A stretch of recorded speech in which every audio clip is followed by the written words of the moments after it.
కార్మికుల భద్రత సంక్షేమం మీద చర్చించి ఉపయోగకరమైన నిర్ణయాలు తీసుకుంటామన్నారు కార్మిక శాఖ మంత్రి వివేక్ వెంకటస్వామి.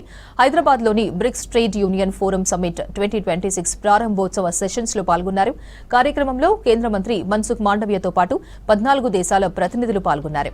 కార్మికుల సంక్షేమమే ప్రధాన లక్ష్యంగా సరికొత్త అజెండాగా సదస్సులు నిర్వహిస్తున్నట్లు తెలిపారు మంత్రి వివేక్. కాగా 3 రోజుల పాటు ఈ సదస్సులు జరగనున్నాయి. కార్మికులకు సంబంధించిన పలు అంశాలపై చర్చించనున్నట్లు తెలిపారు.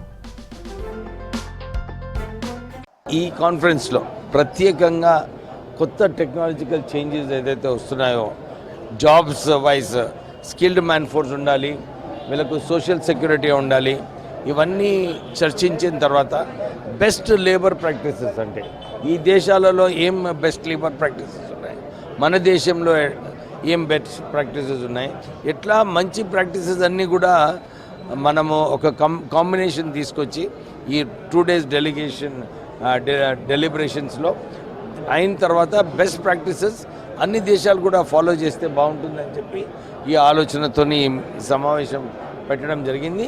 ప్రొద్దున మీటింగ్లో అందరూ ఎవరైతే ముఖ్య అతిథులు మాట్లాడినారో వాళ్ళందరూ కూడా ఇదే అంటున్నారు, వర్క్ ఫోర్స్ని ఇంకా గట్టిగా చేయాలి, యూనియన్స్ని గట్టిగా చేయాలి, వారి హక్కులను కాపాడాలని చెప్పి అదే ఆలోచనతోని ముందుకు వెళ్తాం. The idea is this is what Telangana government has done. We have started, మేము అందరం కూడా ATC advance technology centre start చేస్తున్నాము. మేము స్కిల్డ్ మ్యాన్ ఫోర్స్ పెంచడానికి ప్రయత్నం చేస్తున్నాము.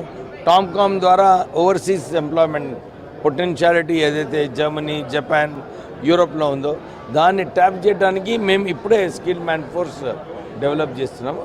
సో ఈ బ్రిక్ కాన్ఫరెన్స్ ద్వారా ఈ కార్మికులు ఎవరైతే ఉన్నారో వారికి ఎట్లా భద్రత కల్పించాలి, వారికి ఎట్లా సోషల్ సెక్యూరిటీ రావాలి, ఇవన్నీ కూడా ఈరోజు ఈ 2 days సెషన్లో చర్చించి బెస్ట్ ప్రాక్టీసెస్ కూడా అన్ని దేశాలలో మంచి ప్రాక్టీసెస్ ఏమున్నాయి, ట్రేడ్ యూనియన్స్కి ఎట్లా ప్రొటెక్షన్ ఇవ్వాలి, కార్మికులకు ఎట్లా ప్రొటెక్షన్ ఇవ్వాలి, ఇవన్నీ కూడా చర్చించిన తర్వాత